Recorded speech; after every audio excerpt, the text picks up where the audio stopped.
Hello అండి. నేను మీ doctor Teja పల్మనాలజిస్ట్‌ని.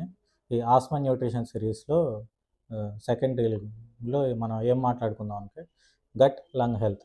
మీరెప్పుడైనా అనుకున్నారా? ఈ పొట్టకి, ఊపిరితిత్తులకి ఏమైనా సంబంధం ఉందా అని? నిజంగా సంబంధం ఉంటది. అది స్టడీస్‌లో ప్రూవ్ అయింది. అంటే మనం తీసుకునే పీచు పదార్థాలు, ఫైబర్స్ అంటే పెసలు గానీ, శనగలు గానీ, చిక్కుడు గానీ ఇలాంటివి తిన్నప్పుడు లోపల ఏం జరుగుతుందో తెలుసా?